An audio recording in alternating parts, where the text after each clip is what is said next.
c'est un moulin qui a été ouvert, enfin qui devait déjà travailler bien avant, mais qui a été repris en 1925.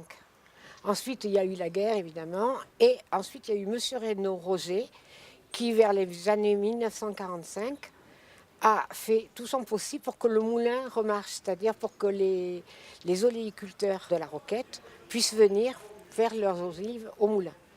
Parce qu'avant, c'était par village, c'est-à-dire qu'on ne pouvait pas aller faire notre huile ailleurs qu'à la Roquette-sur-Var. Et il faut dire qu'à la Roquette-sur-Var, c'était quand même un pays où il n'y avait que des olives.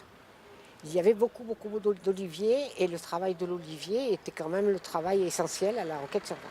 C'est un moulin artisanal, c'est-à-dire qu'on fait encore les olives à l'ancienne, c'est-à-dire la trituration par la meule, plus l'escourtin, la presse, et ensuite on a la centrifugeuse qui, elle, est nouvelle.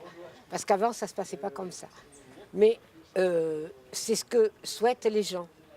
Surtout que nous avons affaire surtout à des petits oléiculteurs. C'est-à-dire que le plus gros qu'ils puissent à nous donner, c'est 200-300 kilos d'olives. Alors les olives sont arrivées, le moulinier les a pesées. Là, éventuellement, le monsieur en avait 90 kilos, mais on trouvera toujours quelqu'un qui peut faire une piste de 150. Ensuite, les olives sont mises dans la mare et elles sont triturées combien on les triture combien de temps? 1h15, 1h15, 1h30.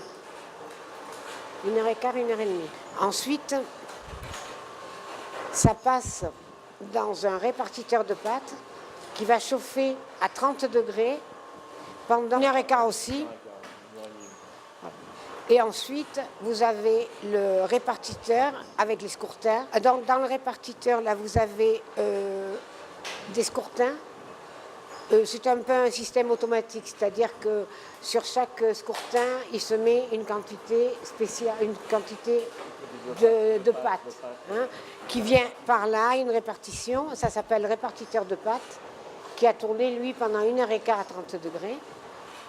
Ensuite, ces scourtins sont mis sur la presse, c'est-à-dire on met 5 scourtins plus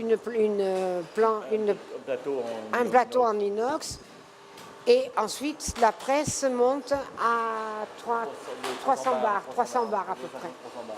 300 bars. Ensuite, cette huile va dans le petit récipient là-bas. Et par un système, il va jusqu'à la centrifugeuse qui sépare l'eau de l'huile. Vous voyez que ça brille là sur le côté? Ouais. Voilà, c'est ça. D'accord. Puis on le voit bien dessous aussi. Hein. On commence à la voir, à bien la voir maintenant. On voit déjà qu'il peut y avoir un résultat. Mais le plus flagrant, c'est dans le malaxeur.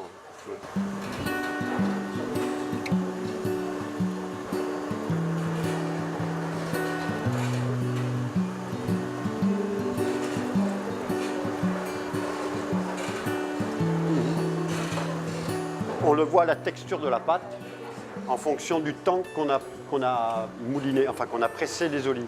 Normalement, c'est 1h15. Et au bout d'1h15, on voit s'il y a déjà un filet d'huile qui arrive ou pas.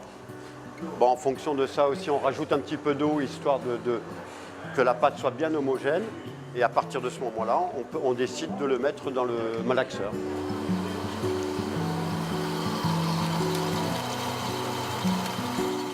Comment est l'olive cette année? Gorgée d'eau, malheureusement. Beaucoup d'eau. Il y en a quelques-unes qui sont pas mal, mais majoritairement c'est vert et beaucoup d'eau. Donc les rendements ne sont pas fameux. Mais on arrive quand même à avoir des... Enfin ici on arrive à avoir de la qualité quand même. Ouais. Et voilà.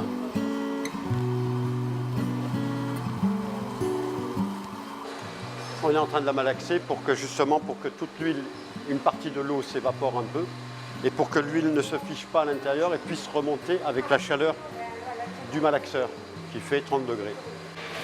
Je retire la pâte qui est dans le malaxeur, je la mets sur les scourtins qui vont aller à la presse après.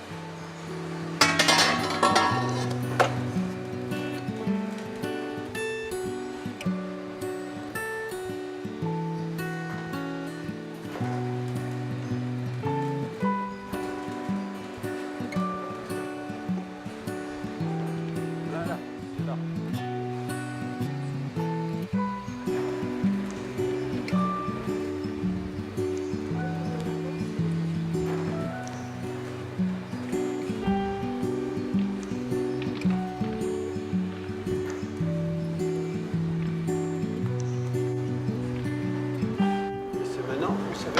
intéressant.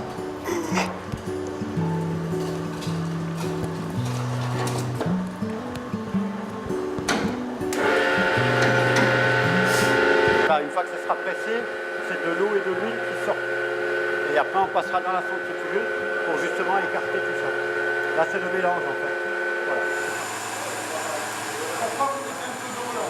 Pour enlever toute l'huile qui est sur les plaques. Enfin, récupérer un maximum d'huile.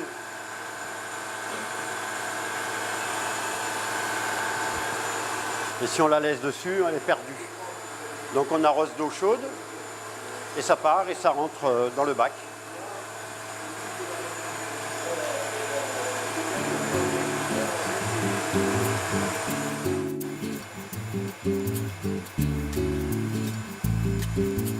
Et c'est l'huile qui arrive. Voilà.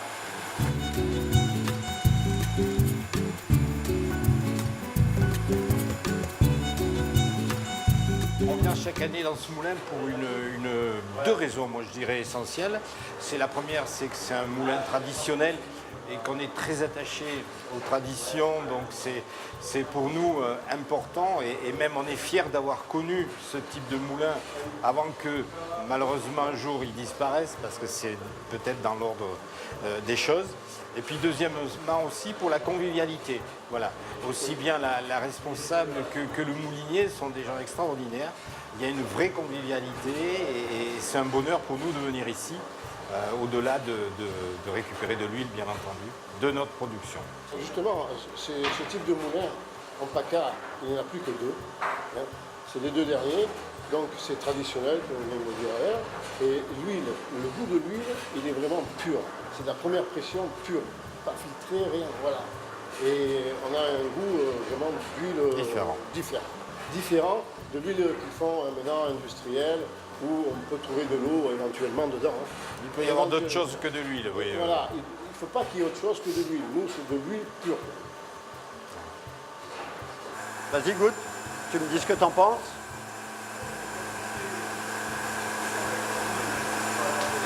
Ah bien, hein. Ouais. Ben là, tu arrives vers la fin, là. On arrive vers la fin. Donc c'est normal que c'est un peu plus épais. Mais là, c'est bon. Ouais. Ouais. Parlez-moi un petit peu de la qualité de l'olive cette année. Alors, cette année, c'est vrai C'est le problème. C'est le problème. Ouais. On a eu les aléas météorologiques, beaucoup d'eau, beaucoup de pluie. Trop de pluie. Un peu du vent aussi, qui ont fait tomber certaines olives avant mature. Et ensuite, l'humidité elle a fini d'empêcher de mûrir l'olive. Parce qu'il y a beaucoup plus d'olives vertes que les autres. Et ça a produit beaucoup plus de mouches, qui est un élément déterminant dans la qualité de l'olive, puisque les mouches viennent attaquer les olives, pondre dans les olives, les font tomber et elles pourrissent. Ce qui fait qu'aussi cette année, on aura beaucoup moins d'olives à saler. Parce que l'olive à saler doit être pure et sans maladie. Et au niveau du rendement, en principe, un bon rendement, on peut compter 4,5 kg, 4 kg, on a un bon rendement. Mais cette année, ça tourne entre 6, 7, voire 8. Voire 8 litres, 8 kilos pour faire un litre d'olive. Pour faire un litre d'olive. Allez. Et maintenant, on va voir le rendement. 5,7. On a un bon rendement. On a 194 kg d'olive, 34 litres d'huile, ce qui nous fait un rendement de 5,7 kg au litre. Ce qui est bien. On est en dessous des 7. Pour vous, c'est important de garder encore un peu de tradition. Ah oui, nous vraiment, c'est très très important. De toute façon, on nous le demande. Et puis, on veut quand même laisser quelque chose à nos enfants, qui sachent quand même qu'il y a des vieilles traditions et que l'huile peut encore se faire de cette façon-là. Voilà, pour nous, c'est très important.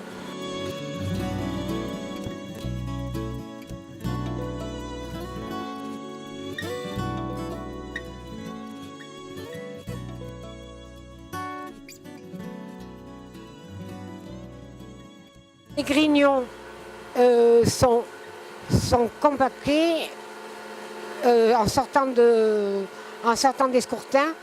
Ensuite, ils sont entreposés et on les passe dans une broyeuse qui nous permet d'avoir le chauffage d'alimenter le chauffage de la chaudière. Ce qui fait que rien ne se perd. Et éventuellement, les oléiculteurs peuvent venir chercher les grignons pour s'en servir comme engrais au pied des oliviers.